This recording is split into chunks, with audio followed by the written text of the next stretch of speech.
welcome to question 2 of the Christmas competition. Hope you enjoyed question 1. You got all your answers ready.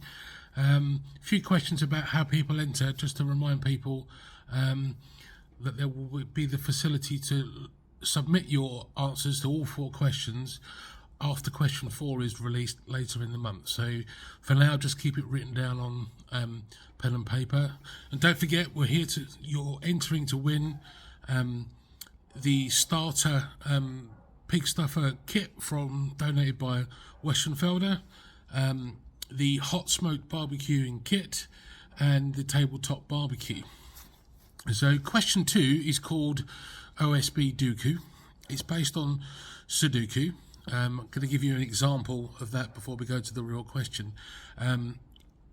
In this particular question, you have to solve the Sudoku grid and then use the grid reference numbers to get the answers. All will become apparent when we get to that part in the video where you see it's a bit like playing battleships where it says C1. You have to find out what's in field C1, and that's your answer to C1, for example. So without further ado, let's give you the example. So round 2 is called OSB Duku, and it's based on the Japanese Sudoku puzzle. Most people, I think, will have seen the general style, which is a 9x9 grid in 9 blocks of 3x3, where you have to use the numbers 1 through to 9 in each block of 3x3. And you can't have any repetitive numbers in each column going horizontally or vertical.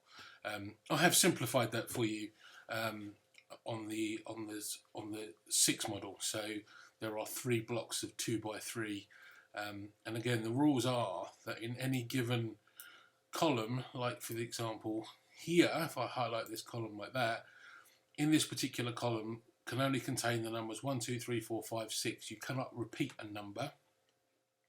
And the same applies for every block of 6 like this, is that the numbers 1, 2, 3, 4, 5, 6 can only occur once in that particular grid. So the idea, by the time you finish, there should be 6 sixes, 6 fives, 6 fours, etc. In the grid, not overlapping horizontally or vertically to complete the solution. So we're going to try and solve this solution for you here. So if we start down the bottom here with this grid down the bottom, we see that we're missing the numbers 2 and 3. Now if we look to the left on this row, we see number 2 is missing 3, 4, 5, 6. So we know that number 2 is the missing number in that row, and that's the missing cell. It doesn't exist anywhere else in those 6, so that has to be a 2. And then by definition we have 1, 2, no 3, 4, 5, 6, means that number 3 would go into this particular box there to complete that group of 6. Now as a result of us completing that, we now have this blank in this row here, and you can see the number missing in that row is a 2, meaning that that is a 2, and that is also proved by the fact that number 2 exists in this column and that column already, and also across that column. So that can only be the number 2, regardless of that only being the only number available in that cell.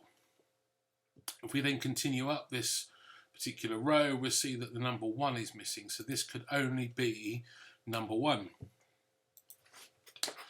And now we look at the middle column here, you'll see that we're missing the numbers 4 and the numbers 1. Now, this cell here cannot contain the number 1 because the number 1 is already in this block of 6, and this cell here can't contain the number 4 because it already exists in that block of 6. So therefore that would have to be 1 and that would have to be 4 to complete that row. And you see we have 1, 2, 3, 4, 5, 6, and 1, 2, 3, 4, 5, 6. And then we're left with this final cell here to complete in that block, which has to be number 5 because number 5 doesn't exist there to complete that. And you'll see it also completes that line across, saying 1, 2, 3, 4, 5, 6 is consistently across the board, leaving the only number that this one here could be in this cell is a number 3. I hope this is all making sense, but you'll see in this particular group here, going horizontally, the numbers don't reoccur in any one column or in any group of 6 like that, if that makes sense. I'm hoping it does. If you don't quite follow, if you just go onto YouTube and search for how to solve Sudoku, there'd be lots of explaining videos that explain the general logic if I'm not explaining myself very well. So if we carry on across to complete this puzzle, we know that these numbers here must be 2 and 3 to complete that grid, but we also know the number 2 already exists in this column, so this can't be number 2. Number 2 has to go over here to complete that sequence, which means that that is a number 3, and when we come down to finish, the only one that this can possibly be is number 1. Now that is a very basic example of Sudoku. The format that I've used for the quiz doesn't use numbers, it uses pictures, but the same logic applies. Right, so let's move on and show you question 2. So okay, I hope you found that useful as a guide. The question 2, which is coming up now.